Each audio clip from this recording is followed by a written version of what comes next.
Assalamualaikum warahmatullahi wabarakatuh.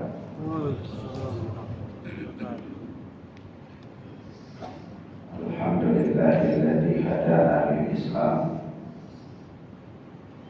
wa man'a 'alaina bihi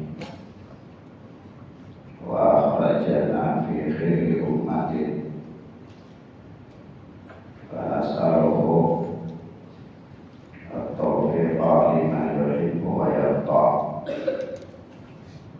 wal hifdha mimma yakrahu wa yasqa. Wa nusalli wa nusallimu ala habibina wa sayyidina Muhammad bin Abdillah wa ala alihi wa ashabihi wa man sara ala nahjihi ila yaumil qiyamah. Amma ba'd. Ikhwan wa akhwat rahimani wa rahimakumullah, kita lanjutkan pelajaran kita dengan kitab Syarh Sunnah oleh Al-Imam Abu Muhammad Al-Barbahari rahimana wa rahimahullah.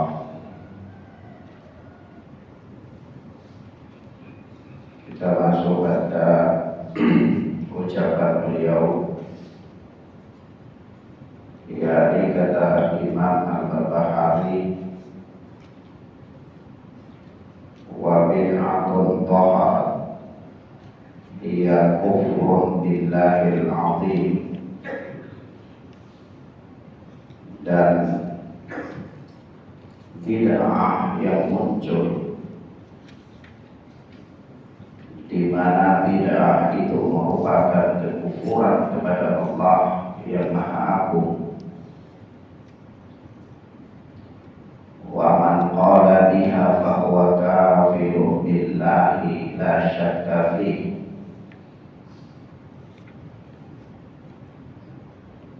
Sehingga orang yang berpendapat dengan bid'ah tersebut, maka dia kafir kepada Allah tanpa diragukan. Man yu'minu bil raja'ah, yaitu siapa saja yang mempercayai adanya reinkarnasi. Raja'ah, bid'ah reinkarnasi itu adalah bid'ah kekufuran kepada Allah Tabaraka wa Ta'ala. Orang yang beriman dengan bid'ah tersebut adalah kafir kepada Allah. Wa yaqul Ali bin Abi Thalib hayyun. Bid'ah reinkarnasi yang dimaksudkan di sini adalah dia berpendapat bahwa Ali bin Abi Thalib itu masih hidup radhiyallahu anhu. Wa sayarji'u qabla yaumil qiyamah, dan nanti dia akan datang pada hari kiamat. Sekarang ini masih hidup, tapi hidupnya di mana nggak tahu. Nanti hari kiamat baru muncul. Sebelum hari kiamat muncul.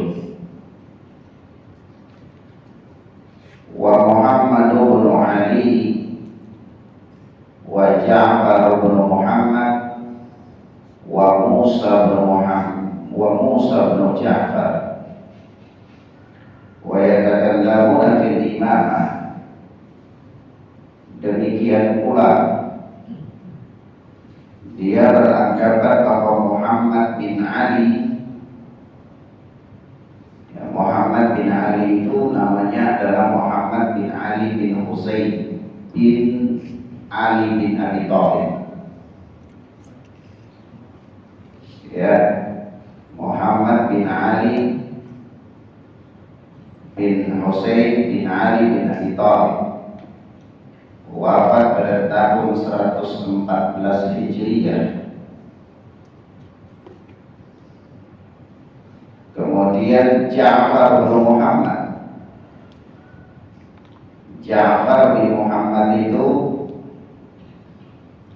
namanya adalah Ja'far bin Muhammad bin Ali bin Husain bin Ali bin Abi Thalib.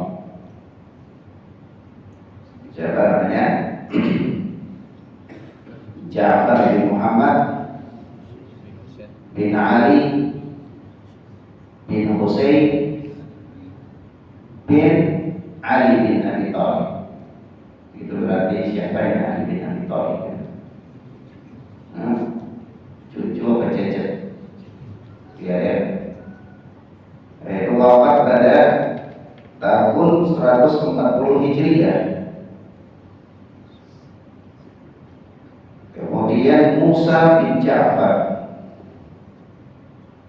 Musa bin Ja'far itu namanya Musa bin Ja'far bin Muhammad bin Ali bin Husain bin Ali, namanya ini bin Ali bin Abi Thalib, ini namanya Abul Hasan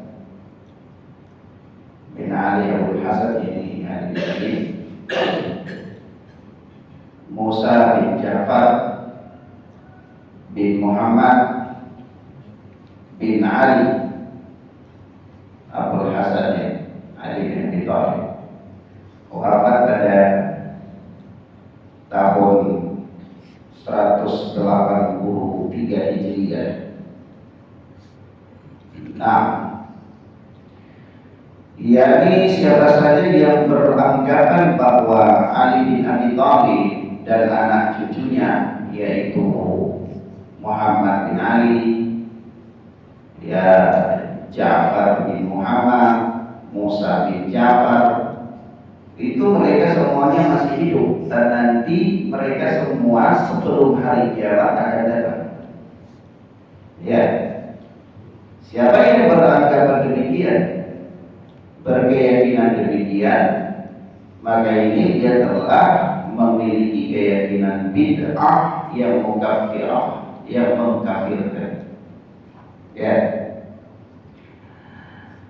Wa yatakallamuna fil imamah, dan mereka berbicara tentang imamah, kepemimpinan. Jadi bahwa khalifah itu yang lebih berhak untuk memegangnya adalah Ali bin Abi Thalib, karena Ali bin Abi Thalib mendapatkan wasiat untuk itu, yaitu di Ghadir Khum. Peristiwa itu di situ katanya menurut mereka bahwa Rasulullah Sallallahu Alaihi Wasallam memberikan wasiat kepada Ali bin Abi Thalib supaya menjadi khalifah sepeninggal beliau. Tapi kemudian dirampas oleh Abu Bakar Siddiq, dirampas oleh Umar bin Khattab, dirampas oleh Utsman bin Affan. Seolah-olah kaum muslimin sepakat untuk merampas kekhalifahan itu dari Ali bin Abi Thalib. Itu keyakinan mereka.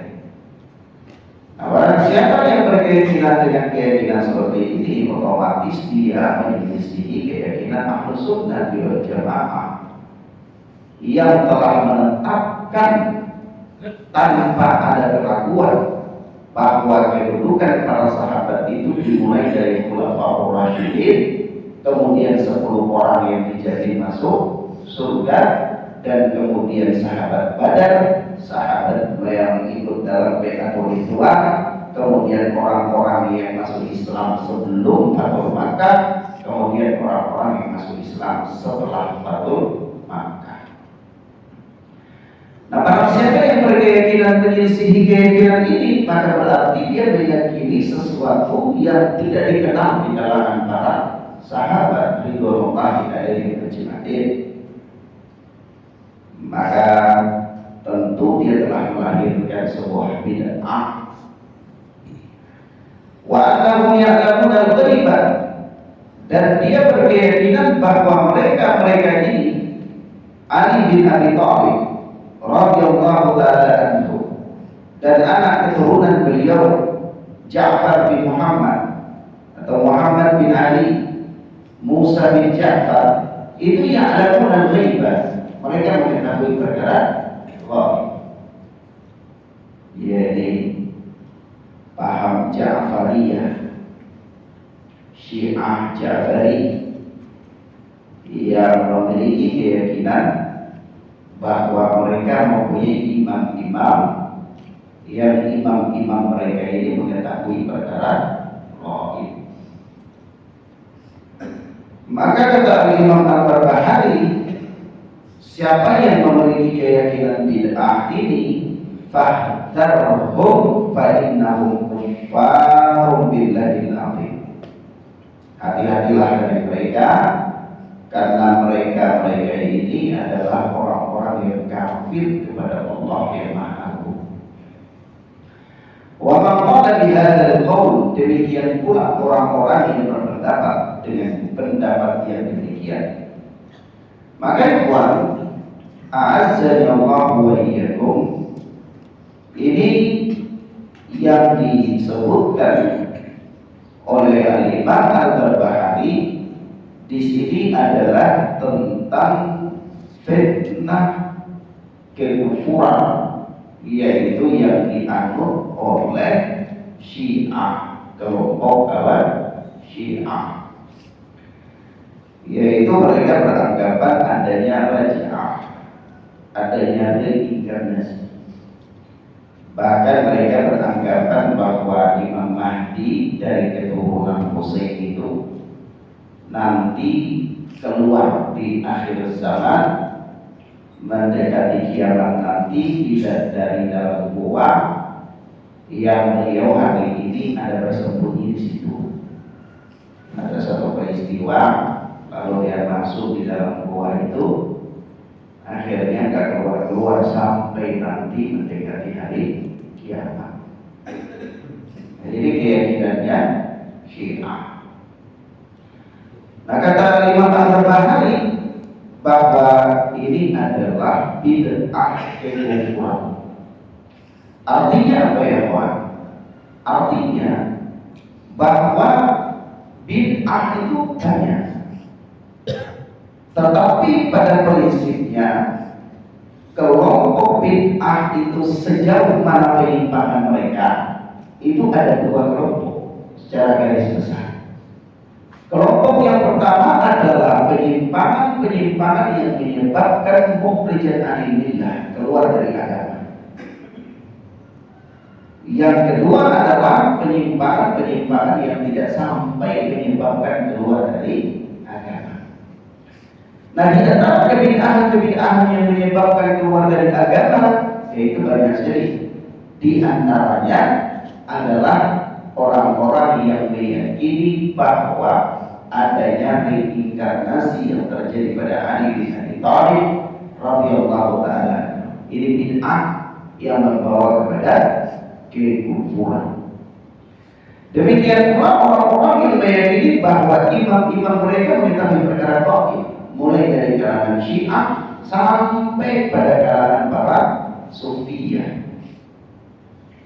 di mana orang-orang Sufi berjalan pada jalannya Syiah dalam bab ini, yaitu bab mengklaim bahwa pemimpin-pemimpin mereka, mursyid-mursyid mereka itu mengetahui perkara gaib, sehingga kadang-kadang dia bisa berkomunikasi langsung dengan Rasulullah. Ya, kadang-kadang dia bisa mengetahui ya demikian dan demikian dari perkara-perkara gaib yang itu merupakan rahasia Allah Subhanahu wa ta'ala. Maka yang demikian ini Allah Subhanahu wa ta'ala menyatakan alimul ghaibi fala yudhiru ala ghaibihi ahada.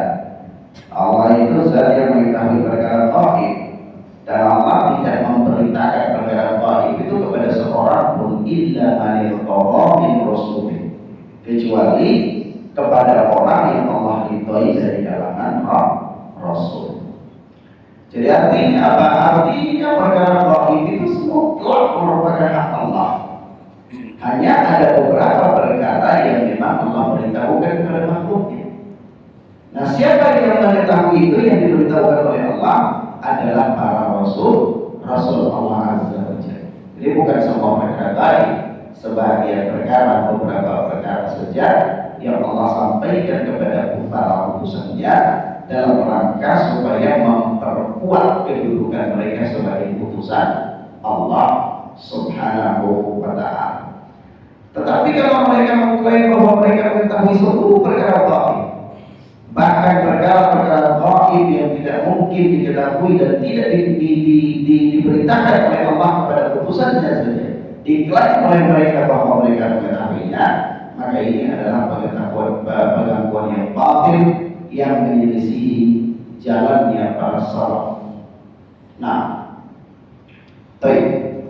intinya di dalam pembahasan ini Al-Imam Al-Barbahari menyebutkan tentang keyakinan yang rusak yang ada pada Syiah.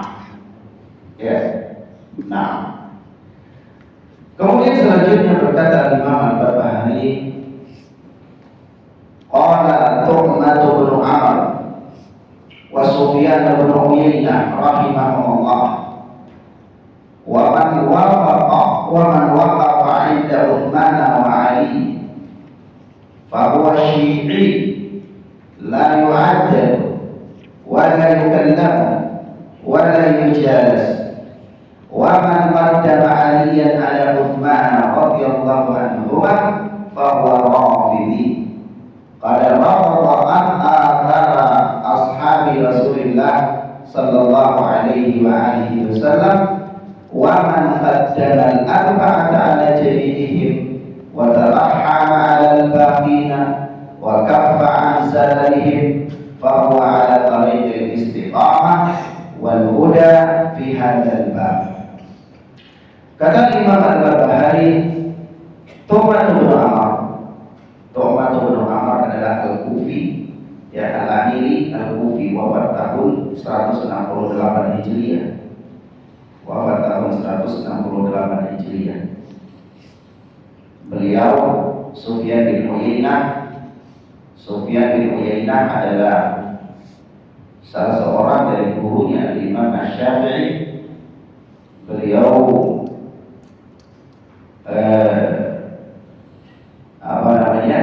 dimasukkan oleh Al-Hafidz Ibnu Hajar Asqalani sebagai tabaqat yang ke-8. Ya, tabaqat yang ke-8. Ya, beliau tidak termasuk tabi'in, padahal hidup pada zaman sahabat. Ya, hidup pada zaman tabi'in, jadi masih ada sahabat, tapi beliau tidak dikelompokkan dalam tabaqatnya tabi'in. Kenapa? Karena beliau tidak pernah berjumpa dengan sahabat ridwanullahi alaihim ajma'in. Beliau itu kelompoknya di bawah dari itu. Nah, Sufyan bin Uyainah ini dan Tu'mah bin Amr, mereka berdua berkata, man waqafa 'inda Uthman wa Ali, barang siapa yang tawakuf dalam persoalan Uthman dan Ali. Tawakuf, jadi Uthman dan Ali ini siapa yang lebih utama? Ya, Uthman dan Ali, siapa yang lebih berhak untuk menjadi khalifah, urutannya. Dia tawakuf, dia abstain. Barang siapa yang bersikap demikian, fahuwa Syi'i, maka dia adalah seorang penganut paham Syiah. La yu'addadu wa la yukallamu wa la yujalas. Dia tidak dikatakan adil, yakni tidak dipercaya, kemudian dia tidak diajak berbicara dan tidak boleh duduk bersama dengan dia. Wa man qaddama 'aliyan 'ala Uthman, Dan siapa yang mempunyai sikap yang jelas, yaitu lebih mendahulukan Ali bin Abi Thalib daripada Utsman radhiyallahu anhu, fahuwa Rafidhi, maka dia adalah seorang Rafidah, salah satu sekte daripada sekte Syiah. Syiah itu ada beberapa sekte. Salah satu sekte yang paling ekstrim adalah Rafidah. Rafidah ini kalau di zaman sekarang ini di negeri Yaman itu Houthi, ya, mereka memiliki keyakinan yang dimiliki oleh Syiah Rafidah.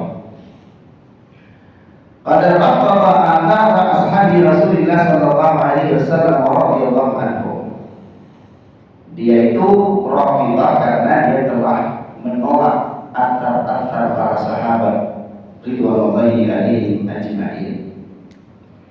Jadi para sahabat itu telah sepakat, ya, ketika Utsman bin Affan radhiyallahu taala anhu memberikan wasiat kepada 6 orang sahabat dari 10 sahabat yang masih tersisa yang dijamin masuk surga untuk bermusyawarah memilih siapa yang layak untuk menjadi khalifah di antara mereka. Maka mereka sepakat menetapkan bahwa Utsman bin Affan lebih layak dari mereka. Nah, ketika seseorang dia tidak sependapat dengan pendapat mereka ini, berarti dia telah menolak atar mereka, telah menolak pendapat dari mereka. Ya. Nah, kemudian orang qaddama al-arba'ata ala jami'in, dan barang siapa yang mendahulukan 4 khalifah di atas yang lain, Abu Bakar, Umar, Utsman, Ali radhiyallahu taala anhum, wa tarahhama 'ala al-baqi, dan dia mendoakan rahmat bagi yang lainnya, bagi sahabat-sahabat yang lain, wa kaffa 'an zalalihim, dan dia menahan diri dari ketergelinciran mereka, fahuwa 'ala tariqil istiqamati wal huda fi hadzal bab, maka di dalam bab ini dia berada di atas jalannya orang-orang yang istiqamah, berada di atas jalan petunjuk, jadi dia berada di atas al-haq. Ikhwan azza Allahu wa iyyakum, di bab ini Al-Imam Al-Barbahari menyinggung kepada kita tentang sikap yang sebenarnya dari seorang muslim terhadap permasalahan yang ada di seputar para sahabat. Ya, beliau memulai dengan persoalan yang paling diangkat ke permukaan, yaitu persoalan antara siapa yang lebih utama antara Ali bin Abi Thalib dan Utsman bin Affan radhiyallahu taala anhu. Nah, kalau persoalan siapa yang paling utama antara Ali bin Abi Thalib dan Utsman bin Affan, ini persoalan khilaf kalau tentang keutamaan saja. Ketergelinciran di sini yang tidak dikatakan sesat. Tapi kalau persoalan yang mengatakan bahwa yang lebih berhak untuk menjadi khalifah adalah Ali, bukan Utsman, maka di sinilah sesat. Paham ya, Pak? Kenapa? Karena menentukan siapa yang lebih layak untuk menjadi khalifah setelah Umar bin Khattab radhiyallahu anhu, itu merupakan kesepakatan para sahabat bahwa yang lebih layak di antara mereka adalah Utsman bin Affan. Sehingga kalau ada yang mengatakan Ali yang lebih layak dalam menjadi khalifah daripada Utsman bin Affan, ini berarti dia telah menyelisihi kesepakatan para sahabat, diangkat sesat. Ya, maaf ya. Namun kalau di antara kedua ini siapa yang lebih utama, bukan dalam masalah khalifah yang punya keutamaan siapa yang lebih utama, maka itu persoalan khilaf di antara sebahagian para ulama. Orang yang memilih salah satu dari kedua pendapat tidak dikatakan sesat. Mafhum ya kawan? Ada sebagian ulama yang mengatakan dalam urusan keutamaan Ali lebih utama, ada sebagian yang mengatakan dalam urusan keutamaan Utsman lebih utama. Nah, ini urusan khilaf. Tapi kalau dalam urusan pemegang kekhalifahan, maka sepakat para ulama Utsman bin Affan yang lebih daripada Ali bin Abi Thalib, sehingga urutannya Abu Bakar, Umar, Utsman, kemudian Ali radhiyallahu taala anhu. Nggak boleh dibalik. Abu Bakar, Umar, Ali, Utsman nggak boleh. Ya, siapa yang membalik kayak itu sesat, menyesatkan. Ya, baik. Maaf ya Pak. Paham sampai di situ ya. Kemudian dari ucapan Al-Imam Al-Barbahari ini kita dapati satu isyarat bahwa orang yang memiliki paham Rafidhah itu tidak diterima riwayatnya. Nah, dianggap ahlul bid'ah yang riwayatnya tidak diterima, yaitu la yu'addal wa la yukallam wa la yujalas. Ya, tidak dibenarkan, tidak diajak bicara dan tidak duduk bersama dengannya. Artinya riwayat dari dia itu tidak diterima dan mereka akan ilmu dari dia. Nah, kemudian yang berikutnya dari apa yang dikatakan oleh Imam Al-Barbahari ini adalah tentang ketergelinciran yang ada di tengah-tengah para sahabat. Ketergelinciran apa yang dimaksud? Adalah ketergelinciran yang paling diangkat ke permukaan, yaitu berkaitan dengan fitnah perang sifin dan fitnah perang jalan. Ya, maaf ya, di mana para sahabat sempat terjadi peperangan di antara mereka ridwanullahi alaihim ajma'in. Apa yang harus kita lakukan? Yang harus kita lakukan adalah qaf anzalihim, yaitu menahan diri dari ketergelinciran mereka itu. Ya, dan mereka terjatuh di dalam fitnah ini adalah sebuah ketergelinciran yang itu tidak mengurangi kredibilitas mereka sebagai sahabat dan tidak mengurangi kedudukan mereka sebagai orang-orang yang telah diridhai oleh Allah Subhanahu wa ta'ala. Karena ya bab ketergelinciran para sahabat ini adalah bab yang merupakan pintu masuknya ahlul bid'ah. Merupakan bab yang merupakan pintu masuknya ahlul bid'ah. Di mana ahlul bid'ah itu mereka masuk dari pintu-pintu seperti ini untuk memberikan keraguan-raguan di tengah-tengah umat, sehingga umat itu merasa antipati dengan orang-orang yang menjaga dan membawa agama ini, yang otomatis mereka akan jauh dari sumber-sumber agama. Nah, kalau sudah ragu terhadap kredibilitas Khulafaur Rasyidin, kemudian ragu lagi terhadap kredibilitas para sahabat, maka otomatis antipati terhadap mereka. Nah, kalau antipati terhadap mereka, otomatis ya perjalanan hidup mereka bukan teladan bagi dia. Ya, kalau perjalanan hidup para sahabat itu sudah bukan teladan, maka yang terjadi adalah kebinasaan. Kalau bukan orang-orang seperti ini yang kita jadikan sebagai teladan, maka siapa lagi yang akan kita jadikan sebagai teladan? Ya, Allah Subhanahu wa ta'ala mengatakan as-sabiquna al-awwaluna minal muhajirin wal ansar walladzina tabauhum bi ihsan radhiyallahu anhum wa radu anhu. Orang-orang yang Allah telah mengikrarkan kepada kita tentang keridhaan Allah untuk mereka. Kalau kita tidak menjadikan mereka sebagai teladan, maka otomatis kita akan menjadikan orang-orang selain mereka sebagai teladan. Nah, kalau kita menjadikan orang-orang selain mereka sebagai teladan, maka disinilah terbuka pintu kerusakan-kerusakan di dalam agama. Ya.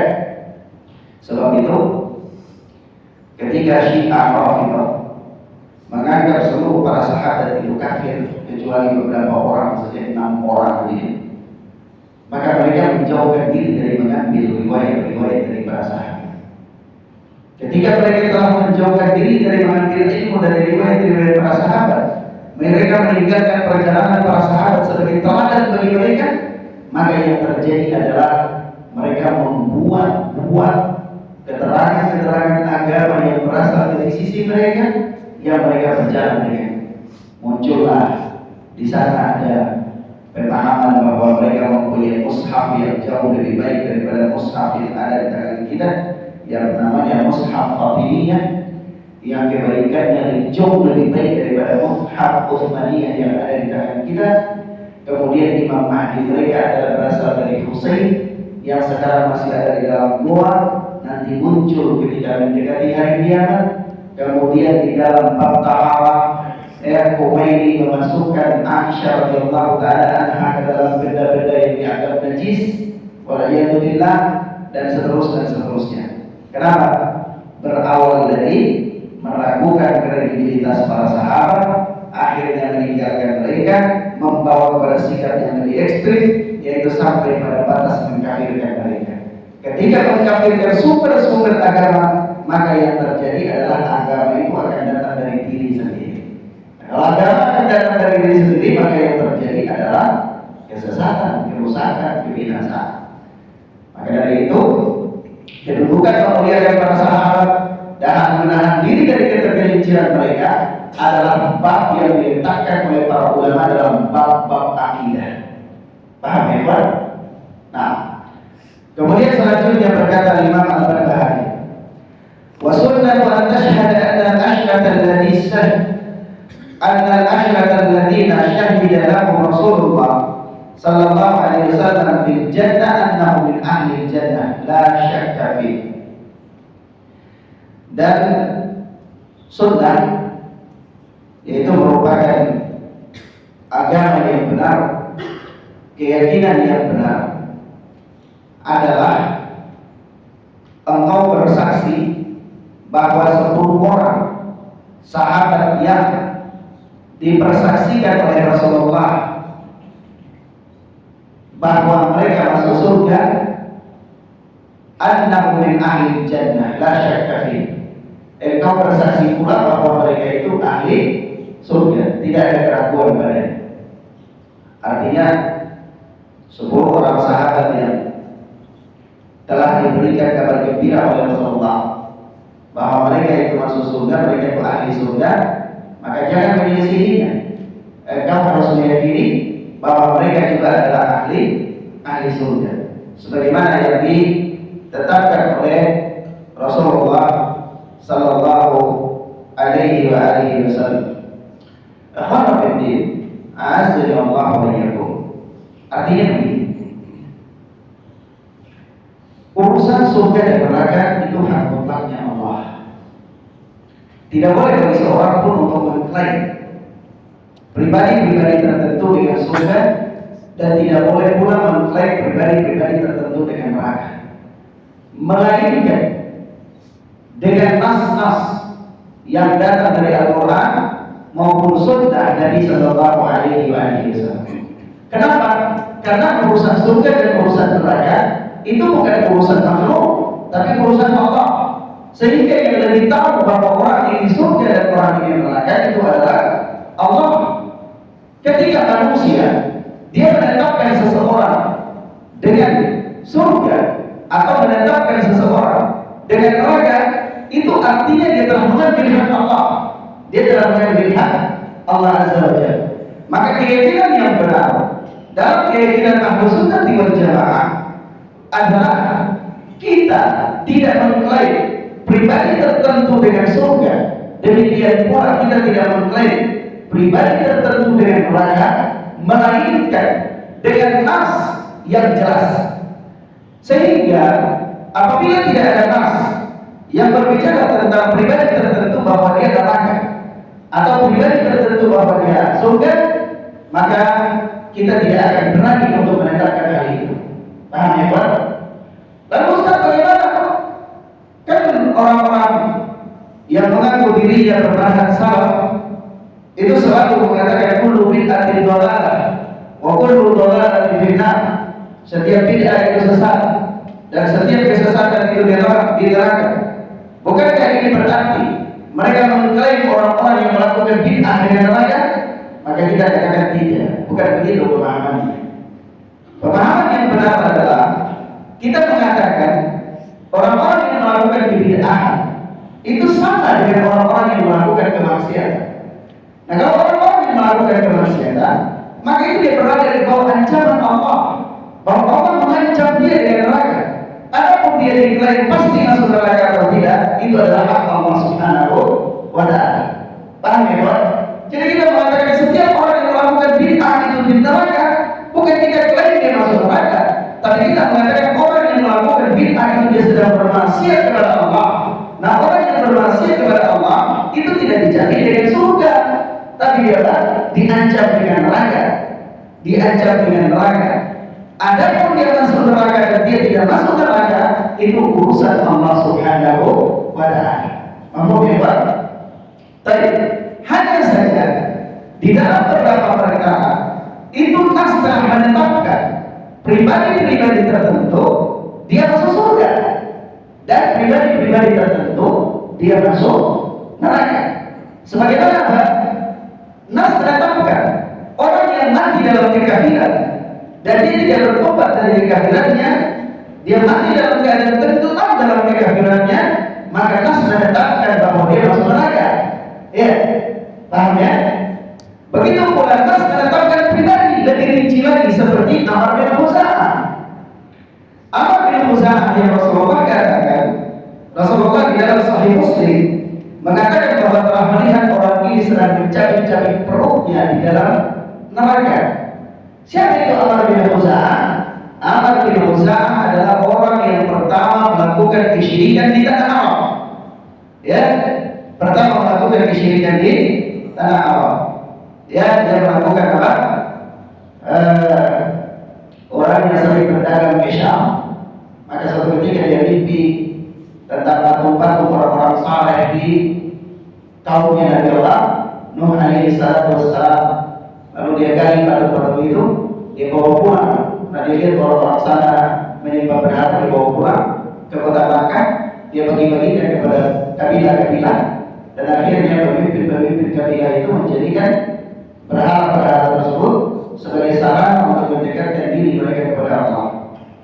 Pertanyaannya ini, orang-orang Quraisy Makkah ketika menjadikan berhala-berhala itu, mengambil berhala-berhala itu yang dijadikan sebagai Tuhan, apakah mereka menyembah berhala tersebut?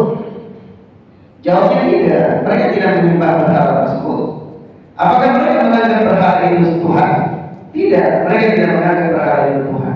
Tapi mereka menganggap berhala itu adalah orang-orang yang makhluk-makhluk yang bisa menjadi perantara antara mereka dengan Allah. Sehingga kalau mereka berdoa kepada Allah, berdoa melalui makhluk tersebut. Mereka berdoa kepada Allah, berdoa di dekat makhluk tersebut. Jadi hakikatnya bukan mereka mengklaim berhala itu adalah Tuhan, bukan. Paham ya, Pak? Ya, di mana mereka mengatakan anak burung ini dari bukan ibu dari Allah Zulfa. Kami tidak menyembah mereka, melainkan dengan mereka ini, mereka mendekatkan kami kepada Allah sedekat-dekatnya. Paham ya, Pak? Nah, menjadikan mereka sebagai perantara antara diri mereka dengan Allah, menjadikan berhala-berhala sebagai perantara antara seseorang dengan Allah, itu dikatakan dalam pandangan Islam sebagai syirik akbar. Nah, bagaimana orang yang nyata-nyata menyembah berhala tersebut, nyata-nyata meminta rizki kepada berhala tersebut, nyata-nyata meminta keselamatan kepada berhala tersebut, tentu dibagi Allah lebih-lebih lagi. Maka tidak salah ketika Syekh Al-Allamah Al-Mujaddid Muhammad bin Abdul Wahhab di dalam Al-Qawaidul Arba mengatakan bahwa kekufuran, kesyirikan orang-orang yang ada di zamannya itu lebih parah daripada kesyirikan orang musyrik yang ada di zaman Nabi Sallallahu Alaihi Wasallam. Kenapa? Karena orang musyrik di zaman Nabi itu mereka tidak meminta kepada berhala, mereka tidak menyembah berhala, mereka meminta kepada Allah melalui berhala. Adapun orang-orang musyrik di zaman Syekh Muhammad, mereka langsung meminta kepada berhala. Dan tentu orang-orang musyrik di zaman ini juga mereka meminta langsung kepada berhala, bukan hanya sekedar menjadikan berhala ini sebagai perantara antara mereka dengan Allah Rabbuna Jalla Jalaluhu. Paham sampai di sini, Pak? Baik. Maka kita katakan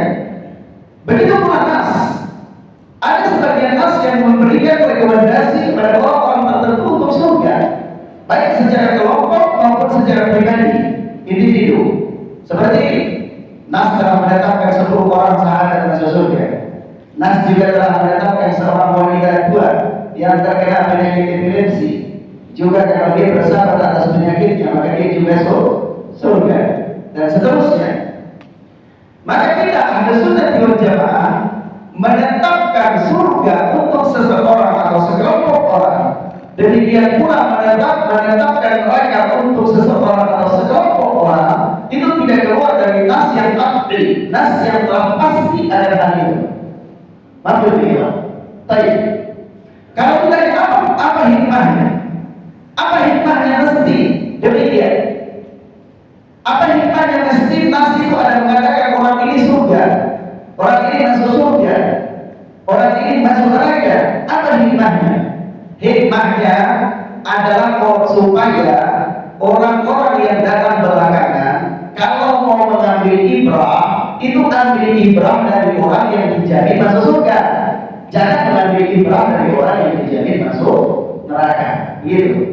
Paham ya, Pak? Maka penting bagi kita untuk menetapkan 10 orang sahabat ini masuk surga, sebagaimana ditetapkan oleh Rasulullah. Penting bagi kita untuk meyakininya, penting bagi kita untuk mengimaninya. Supaya apa? Supaya kita katakan keputusan mereka itu adalah keputusan yang hak. Berkaitan dengan apa? Berkaitan dengan perkara paling pertama, yaitu mereka telah sepakat menetapkan Utsman sebagai khalifah pengganti Umar. Paham ya, Pak? Maka bisa harus kali yang utama. Jawabannya, antum yakin nggak mereka ini masuk surga? Yakin? Mereka apakah mungkin orang yang dijamin oleh Allah masuk surga bersepakat untuk sesuatu yang sesat? Tidak mungkin. Mungkin apa tidak? Tidak mungkin. Berarti sudah harus mereka akan bersepakat bahwa apa Utsman bin Affan dalam urusan khalifah lebih dikedepankan daripada Ali bin Abi Thalib. Begitu. Paham ya, Pak ya? Baik. Itu satu faedah yang paling penting, merupakan hikmah dari perkara ini. Nah, baik. Demikian teman-teman fillah sallallahu wa iyyakum. Ini beberapa hal yang bisa kita sampaikan pada kesempatan yang mubarak ini. Mudah-mudahan bermanfaat bagi kita insyaallah taala. Sallallahu alaihi Muhammad wa alihi wasallam. Boleh. Bagaimana pandangan Ustaz? Jadi kita tuh tahu orang kita yang di dalam kubur itu dia sahih dalam mimpi kita. Jadi ada yang bertanya kepada Syekh ya. Saya mimpi orang tua saya masih hidup. Dia berkata, kenapa saya dikuburkan? Padahal saya masih hidup.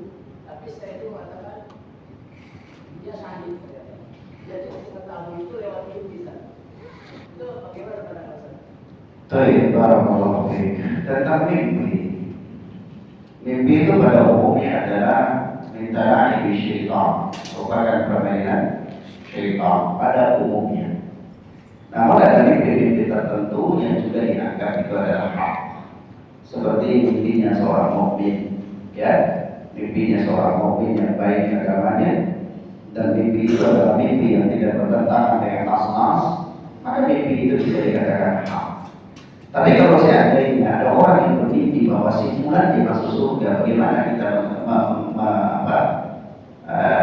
menghadapi perkara seperti ini? Maka kita katakan, ya kalau seandainya mimpi itu adalah mimpi orang saleh, bisa jadi adalah sebuah kebenaran, tetapi kita tidak mengklaim kebenaran itu sebagaimana kita mengklaim kebenaran wahyu. Ya, karena ketetapan tentang surga dan neraka itu hanya bisa ditetapkan dengan wahyu, tidak bisa ditetapkan dengan baik. Namun kalau ada mimpi dari orang saleh, maka kita harus nonton, Tapi kita tidak menetapkannya sekali lagi sebagaimana kita menetapkannya dengan wahyu. Mahfum ya? Baik. Wallahu ta'ala a'lam bis-shawab. Ada lagi pertanyaan? Pak Edi, ada pertanyaan Pak Edi? Sudah diwakili sama Yadi. Nah, barakallahu fiik. Nah, terkait tadi Ustaz yang meminta kafir Ustaz. Berarti bid'ah ada beberapa atau kita semua kita? nah, bid'ah itu ada beberapa, bahkan banyak sekali. Tapi kalau kita lihat pada batasan hukum, artinya secara hukum bahwa bid'ah itu keluar dari Islam atau tidak keluar dari Islam, maka itu dia terkelompok menjadi dua. Ada kelompok yang memang bid'ahnya sampai menyebabkan keluar dari Islam, ada kelompok yang bid'ahnya tidak sampai keluar dari Islam. Misalnya bid'ah Khawarij. Bid'ah Khawarij keluar dari Islam apa tidak? Hah? Keluar dari Islam apa tidak? Tidak keluar dari Islam, ya. Dia sesat tapi tidak keluar dari Islam. Tapi bid'ah orang yang mengatakan Ali bin Abi Thalib Tuhan, bid'ah ini keluar dari Islam atau tidak? Keluar dari Islam. Bid'ah orang yang mengatakan Al-Quran makhluk, keluar dari Islam atau tidak? Keluar dari Islam. Tapi bid'ah tahlilan, kirim doa kepada mayit, keluar dari Islam atau tidak? Tidak begitu. Nah, paham ya kalau maksudnya? Nah, jadi bid'ah kalau kita lihat pada batasan hukumnya, ada yang keluar sampai keluar dari Islam, ada yang tidak sampai keluar dari Islam. Sehingga apa penting memahami hal itu? Penting. Pentingnya adalah ketika antum tahu bahwa batasan bid'ah itu sampai mengeluarkan dari Islam, berarti itu bid'ah yang sangat bahaya. Pertama. Yang kedua, berkaitan dengan muamalah. Berkaitan dengan muamalah. Kalau seseorang telah terjatuh di dalam bid'ah yang mengeluarkan dia dari Islam dan itu pasti dohir tanpa ada keraguan, maka berarti muamalah dengan orang itu bukan lagi muamalah sebagaimana dengan apa? Kaum muslimin. Dia berlaku kepada orang itu hukum-hukum apa? Ridha, hukum murtad. Mampu ya, Pak? Paham ya? Sehingga kalau dia jadi imam salat, boleh sholat di belakangnya atau tidak? Tidak boleh. Tapi kalau seandainya dia berlaku bid'ah, tapi bid'ah itu tidak sampai keluar dari Islam, dia jadi imam salat, bolehkah salat di belakang dia? Boleh, karena dia masih muslim pada umumnya. Boleh nggak menikah dengan dia? Boleh, karena bid'ahnya tidak sampai kufur. Ini bukan berarti masalah afdal dan tidak afdal. Ini kita sedang bicara tentang boleh dan tidak boleh. Kalau kita bicara afdal dan tidak afdal, ya tentu anak pilih wanita yang salafiyah, ya. Kalau bisa hafal Quran itu juga bagus. Kalau kaya juga lebih bagus lagi, kan gitu. Hafal Quran kaya gitu. Ya, ini maksudnya kalau pilih afdal. Nah ini bukan bahasa kita tentang afdal atau tidak afdal. Ini bahasa kita tentang boleh atau tidak boleh, gitu. Paham ya? Nah, demikian teman-teman dinas dari Allah ya. Wallahu a'lam bishawab. Nah, tadi kalau ini kan nggak ada lagi. Sekarang ada ya, oke ya. Nanti. Apakah sholat suruh itu kan disebut sholat dua ya, dua awal? Ada hadis yang menyebutkan 72 sendi itu cukup Dua rakaat. Berkahnya ya? Dua rakaat duha. Apakah sudah cukup tidak? Nah, baik. Kalau bentuk pertanyaan Pak Edi seperti itu, berarti saya tidak bisa jawab lagi. Karena itu Pak Edi sudah kasih tahu saya, ya, sudah kasih tahu saya bahwa sholat subuh itu sholat duha. Saya mau jawab apa lagi? Ya kan? Sudah kasih tahu saya. Tapi kalau Pak Edi tanya kepada saya apakah sholat subuh itu termasuk sholat duha atau bukan, maka itu saya bisa jawab. Lihat, jadi pertanyaan ini bagaimana? Ya benar. Dari Sholat suruh itu apa? Sholat duha? nah, sholat subuh itu apa sholat duha atau bukan? Nah, ya. Nah kalau ditanyakan kepada saya sholat subuh itu sholat duha apa bukan, maka saya katakan para ulama hilang. Sebagian ulama mengatakan bahwa sholat subuh itu adalah sholat duha di awal waktu. Ya, sebagian mengatakan sholat subuh itu sholat yang terpisah, dia bukan sholat duha. Kalau antum tanya kepada saya apa yang saya yakini, maka yang saya yakini adalah sholat subuh itu sholat yang terpisah. Dia bukan sholat duha. Dia bukan sholat duha. Dia sholat sendiri selain daripada sholat duha. Itu yang saya yakini. Ya. Nah, sehingga kalau bicara tentang keutamaan sholat duha ya berbeda dengan bicara tentang keutamaan sholat syuhur. Bicara tentang syarat-syarat sholat duha berbeda dengan bicara tentang syarat-syarat sholat syuhur. Maksudnya begini, di dalam hadis tentang sholat syuhur itu ada syarat nggak? Ada syarat nggak? Ada. Syaratnya apa? Sholat berjamaah di masjid, kemudian setelah salam dan boleh pulang, kemudian nanti sudah syuhur balik sholat syuhur nggak boleh, dan memenuhi syarat. Harus apa? Berzikir sampai terbit matahari, ya kan? Berzikir itu baca Quran, kajian dan lain-lainnya. Baik, maka dia sholat syuhur. Seandainya dia selesai sholat subuh, lalu dia pergi ke pasar, terbit matahari baru dia sholat 2 rakaat, maka itu bukan syuhur. Maksudnya? Nah, tapi sholat duha dikaitkan dengan itu kan? Dan bebas. Selama masih ada sholat waktu untuk sholat duha, atau selain sholat duha tanpa dikaitkan dengan syarat apapun. Maksudnya? Paham ya? Nah, maka sebab inilah saya beranggapan demikian. Ya, saya berkeyakinan demikian bahwa sholat syuhur itu berbeda dengan sholat duha. Kalau katakan tentang riwayat hadisnya, memang para ulama berselisih. Ada yang mengatakan hadis itu dhaif, ada yang mengatakan hadis itu sahih. Yang saya berkeyakinan bahwa hadis itu adalah hadis yang dapat diamalkan. Ya, nah, jadi wallahu a'lam bishawab.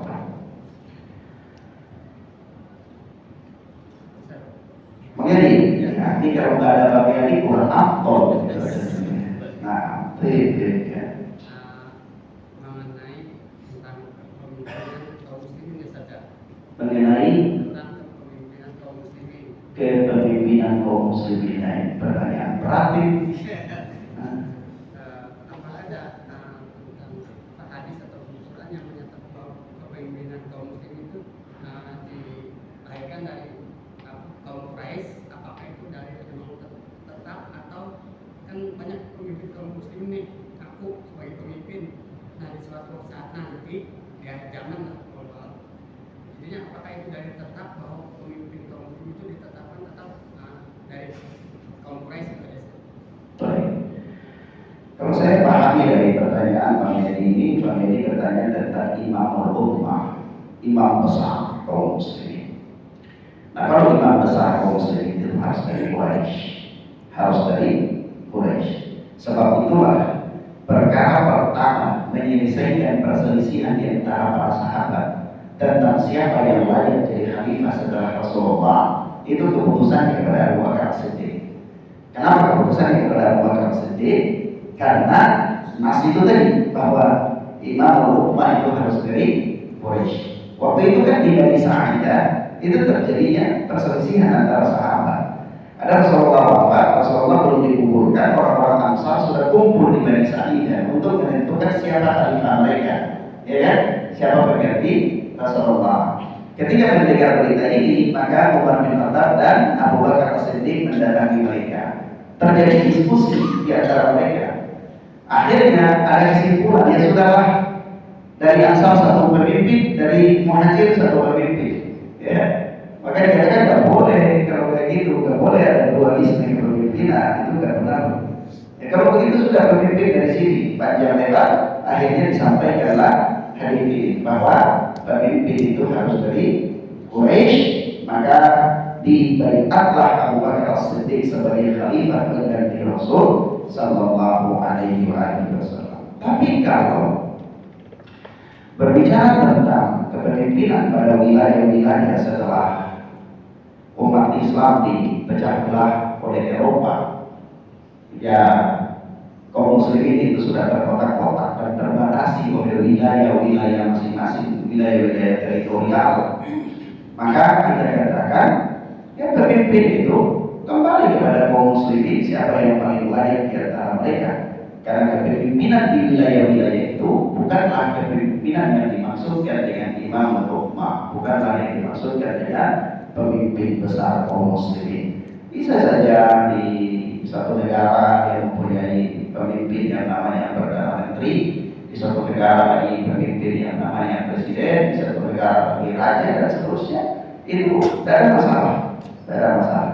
Yang dimaksudkan dengan pemimpin umat itu adalah ya imam yang membawahi seluruh kaum muslimin yang tidak dibatasi oleh wilayah teritorial, ya, yaitu yang nanti terjadi di akhir zaman pada Imam Mahdi, ya. Nah, Imam Mahdi itu dari Quraisy apa bukan? Dari Quraisy. Dari keturunan siapa? Rasulullah dari? Hah? Dari Hasan atau dari Husain? Husain. Berarti Pak Edi akan beriman dengan Rafiqah. Bercanda ya, nah, dari Al-Hasan, ya. Karena yang berkeyakinan Imam Mahdi dari Husain itu adalah Rafiqah, ya. Jadi Imam Mahdi itu namanya sama dengan nama Nabi, nama bapaknya juga sama dengan nama bapak Nabi Sallallahu Alaihi Wasallam. Jadi namanya juga Pak Muhammad bin Abdullah, ya. Nah, Allahu ta'ala bis-shawab lakuna ya wa na'tafi bihadzal dars. Subhanakallahumma wa bihamdika asyhadu an la ilaha illa anta astaghfiruka wa atubu ilaik. Wassalamu alaikum warahmatullahi wabarakatuh.